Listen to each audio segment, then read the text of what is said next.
Hi, so today I'm going to do probably the only video on setting up a voice over IP phone system that any of my subscribers may actually have interest in, which is the coolest feature, which I can't believe I left out of that entire video series. So recently I did a video series on how to set up a free voice over IP phone system. Well, by free I mean just the software, but how to set up a phone system very affordably that scales, that you can use in an enterprise environment as well as a small business environment. And today I want to show you single-handedly the coolest feature that you can use here if you use repairshopr, which is one of those CRM programs that's designed for tech support companies or any kind of company that has different tickets for different clients, that deals with remote client, anything like that. It's a really cool piece of software that I use. I found it about 3.5 years ago. Now, one of the best parts about repairshopr as software, above all else, the best feature is that the proprietor of repairshopr, named Troy, if there's a feature that's missing that genuinely belongs in the software, he will add it. So I'm not going to say that the reason I was attracted to the software was because it was the best software on earth. I liked it because every time there was something that could be better, I could contact him and talk to him about it, and he would change it. I wanted it to post to QuickBooks, he added it. I wanted there to be a sign-in screen so that people can make their own tickets, he added it. I want there to be integration with free PBX, he adds whatever it is that I want to add so that it'll make my life easier. And this, by far, is the coolest feature that you'll ever see in any type of CRM software. So, have you ever had people come into your store and say, after, let's say that they bring you a device, you fix the device, you have a 45-day policy where if they don't come back in 45 days, you sell it. It's been 3 months, you call them, no response. It's been 6 months, you call them, no response. It's been 9 months, you call them, no response. And then after a year, you finally fucking sell it and you get rid of it. So you've sold it, but one day after you sell it, they come back saying, hey man, I've been trying to call you. Why didn't you pick up my phone calls? Why'd you sell my stuff? We spoke on the phone. I talked to you and you said that you were going to hold it. Let me show you how it is you can figure out that they're full of shit. This is a really, really cool feature. So the way this is going to work is that the free PBX system is going to want a caller ID database. So every time somebody calls, it's going to look to a database in order to provide you with a name on the phone of that person. Now, repairshopr has a database, but the really, really cool thing here, the thing that I absolutely love, is that repairshopr is set up so that every single time the free PBX system queries the repairshopr database, it leaves a note in that person's ticket that says that they called from their number. So watch, check this out. I'm going to show you how you would set this up from start to finish. So first thing I'm going to do here is just open a new window, and I'm going to get the screen capture set up so that you can see my window. And it's going to ask me for my password, which of course I always forget. Here we go. Luckily, Google remembers it there. So I go, let's see, where do I go? Here we go. You go Applications, Caller ID, no. Here we go. It's Admin, Caller ID, Lookup Sources. I don't remember all this stuff off the top of my head. So we go to Admin, Caller ID, Lookup Sources, and now I set up Repair. Right? Now, after I go to here, what I'm going to do is, well, I'm going to pick up the phone because somebody's calling me. Fucking telemarketer. Anyway, so I'm going to add a CID lookup source. You hit Add CID lookup source, and the way you're going to put is very, very simple. So you're going to just put in the attributes that I had over here. So I set this up 3 years ago, so I honestly don't even remember what I did. Anyway, so source type is going to be HTTP.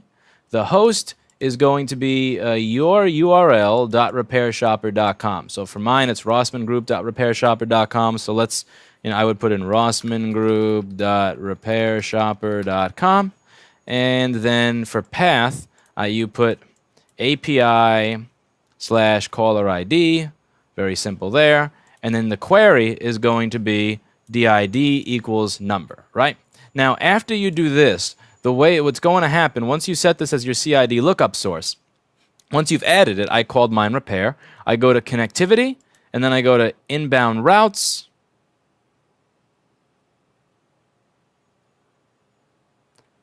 Whoops. Trunks, maybe? Man, I forget how I set this up. I legit, okay, first I gotta delete this, delete the hell out of all of this, delete the shit out of it. Okay, so what I do is I go connectivity, I go inbound routes, I choose my repair line over here, and then I'm going to choose my caller ID. So it's going to say caller ID lookup source down here. You see where it says caller ID lookup source? From caller ID lookup source, I'm going to choose repair. Now, what's going to happen is every time I receive a phone call, it's going to look it up in the repairshopr database. Now, the really cool part about this, which is another thing that I bitched at Troy about forever, that guy is a really, really good sport. Because, I mean, again, I would have told myself to go fuck myself with the amount of features I asked the guy for, is it's going to show the status of the ticket as well. So, check this out. So I'm going to make myself a new ticket with my ticketing software. I'm going to make myself a new ticket for myself, right? So I'm just going to show you how this works. So I'm going to make a new ticket. And I'm going to have to, this sucks. I'm using my personal phone, which means I'm going to have to block out my number because I know that people are going to start trying to call me. It's a pain in the ass to do that in Vegas, but fine. So let's just switch over here. I'm going to type in my number, which means I have to delete stuff later. Blah. All right, I'm going to type in my number up here. So I have to delete all that because a bunch of shit popped out. So I'm in here as Jack Bauer, which is obviously not my name. I'm going to make a new ticket for Jack Bauer, and now I have to cut out my number in a bunch of different places. Great. So I'm going to say douchebag hardware, brain dead, create ticket. Skip the, I have to delete my number again, and I have to delete my number again. So we scroll down, and we see my ticket, right? Now watch what happens when I use my cell phone to call the store. So first thing I have to do is find my cell phone, because I always lose it. Now, first thing I'm going to do here is I'm going to change the status of the ticket. I have to delete some of these statuses here because some of them have stuff in it that you probably shouldn't see. So let's say I put it in Steve's name, right? So I usually have stuff in Steve's name anytime that it's a douchebag. So I'll do like basic customer service, but anytime it's something that requires explaining shit or bargaining or blah, blah, blah, I just put it in his name because I don't want to fucking deal with it. That's his job. So let's say it's in the Steve status, right? So I'm going to drag my phone over here so that you can see what happens when I make a phone call. So and I'm going to try to get the camera to zoom in on the phone, which is probably going to be sad. So I'm going to call. I'm going to call the store here.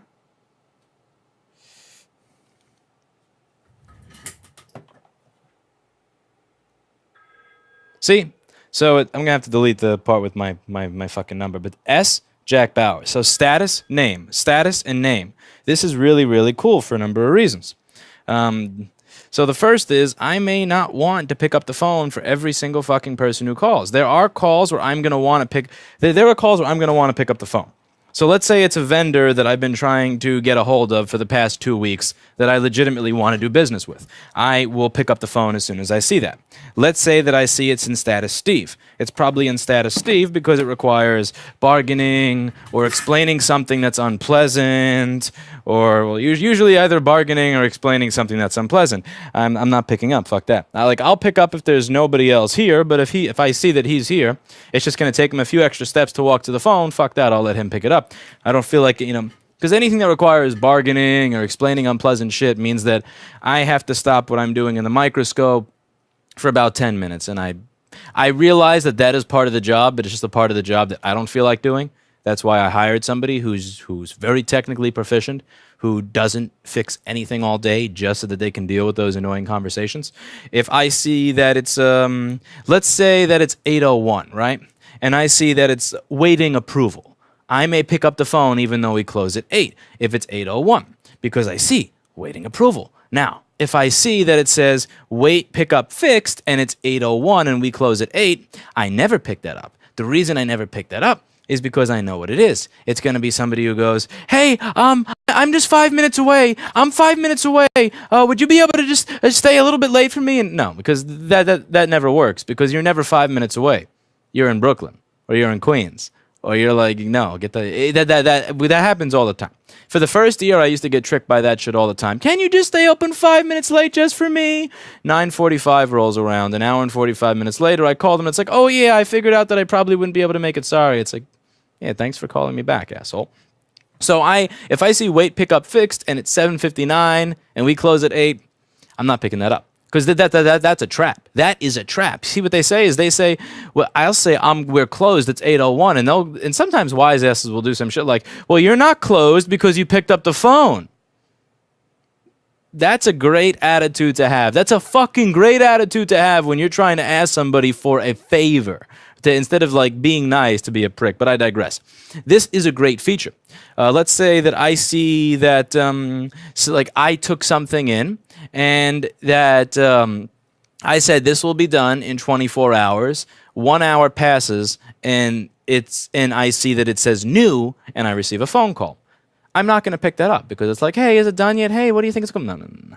Let him deal with that. That's fine. He can deal with that because he's paid to deal with that. I don't want to interrupt what I may be working on that person's device right now. I could be working on that person's device right now, and I'm literally interrupting the work so that they can ask when it will be done. It's like, well, it will be done faster if you weren't calling. But because I have this system where I know not just the person calling, but the status of it, we know who should pick up the phone immediately.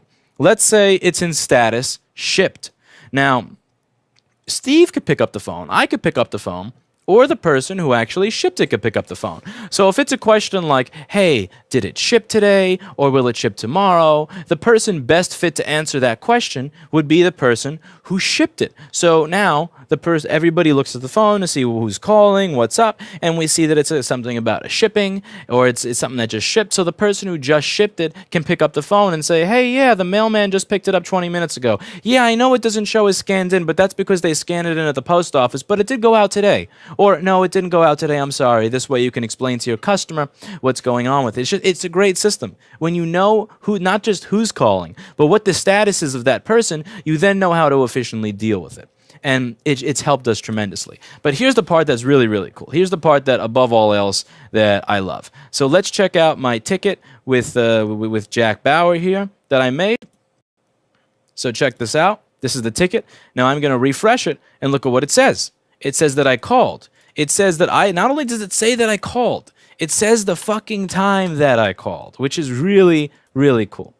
I love this stuff. It not only does it say when they called, it says the time. And then I can look this up in the call recording system. I can see what type of call there was. So I'm not going to go through the call recording system here because I went through the call recording system in a previous video. So this makes it easy to look them up in the call recording system. So I can say, okay, this is their number. This is the time they called. Let's find you in the call recording system. So, for example, let's say somebody comes in and says, hey, we left this with you. You never called us. When we called you, you didn't pick, you never picked up the phone. When we finally got a hold of you, you said that you were going to hold it for us, and then you didn't. This happens all the time. What people do when they think they're dealing with a big company is they feel that the company is so big that nobody kind of communicates with one another and that nobody's going to care about the truth, so that they kind of create their own truth. And it's a habit that a lot of people get into. My mother used to do this all the time. She just felt that if I take myself seriously enough and I say X, Y, and Z, that the company will actually believe that X, Y, and Z is true. And you just have to stay so steadfast in your lie that they start to believe it. So she would believe her own lie. Therefore, since she actually believes it, now the store that she's trying to rip off would have to believe it. Like, my mother used to do all this type of ridiculous shit. Like, she would, like, if it was my birthday, and let's say one of my toys broke, she would buy that toy again from Toys R Us, put my broken toy in the box, which was like 3 years old, return it, and actually say that toy was the one that was in the box. Like, just ridiculous shit. But if she believed herself, she thought that the company would actually believe her too. So that I'm always kind of on the lookout for that stuff. And people do this stuff all the time. So they'll say all that. And the great part about this system is I can say, Okay, give me a minute. Usually I can tell when they're lying because most of the time when I say, give me 1 minute, I'm more than happy to look into this. Let me just, you may be right. So let me just make sure you get what's fair. If they interrupt me and say and just start screaming, I immediately know that they're full of shit because they don't want me to look into it. If they're right, then they will. So I'll go back to my office, I'll scroll through, and I'll go, you actually only called us once 6 months ago, and you hung up immediately. You didn't say anything. You never responded to any of our calls. It's great because then I can immediately say like this stuff. Or let's say they say, I called you 20 times, and sometimes I'll even cut them off and go, no, you didn't. No, you didn't. Like, so is this your, or I'll go, is this your phone number? And I'll read the number. I'll go, yeah, that's where I called you from. I'm like, no, you didn't. No, you didn't. Get the no. Because it's always the same thing when it comes, and everybody who owns this type of business gets it. That the whole idea of people showing up 1 year, 2 years, 3 years. I had one couple, and this is one that I legitimately felt bad for. They came back 3 years later. They went to Guatemala on vacation. Somehow they got stuck in a prison in Guatemala for several years, and they weren't able to come pick up their computer. I mean, don't get me wrong. I felt fucking terrible. I felt very, very bad for what happened to them. But it's like, what I left this thing here for a year and a half. My policy is 45 days. And I don't start throwing shit out on day 46. That's not really how it works. I throw stuff out when I look to my right and I have no new slots. So once I have no new slots, I'll look through the slots. I'll go to the oldest ticket in the slot, and that'll usually be some shit that's been here for a year and a half or 2 years. I'll start calling and saying, hey, you've ignored all our past calls. Would you like to come pick this up before we throw it away? And if they don't, then, junk.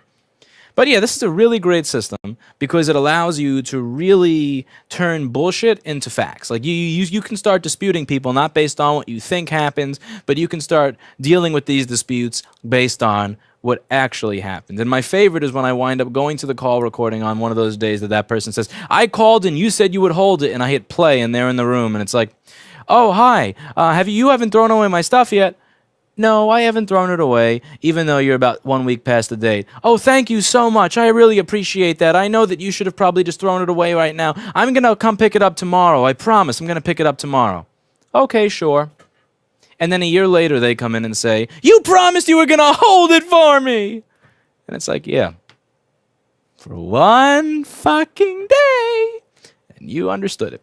So anyway, I hope that this is helpful for you. If you do use repairshopr and you are looking into changing your phone system over, this is a really, really great way to deal with incoming clients. And again, I know that I'm approaching it from a particularly negative and humorous perspective, but believe it or not, I actually do use this positively. It's great when you can, it's great.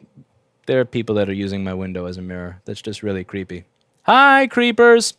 Anyway, so it's really great when you can use this system so that the person who should be picking up the phone picks up the phone. You can get faster response time to your customers. You can get the proper information to your customers on time. You can have more people picking up the phone because you can have somebody picking up the phone for general tech questions, but not picking it up when it's going to be a long-winded, annoying conversation. It's a great way to deal with everything. And this is one of the ways that I've managed to have a business with far fewer employees than other businesses that do this, and still get by without, winding up losing my shit. And that's that for today. I hope you learned something.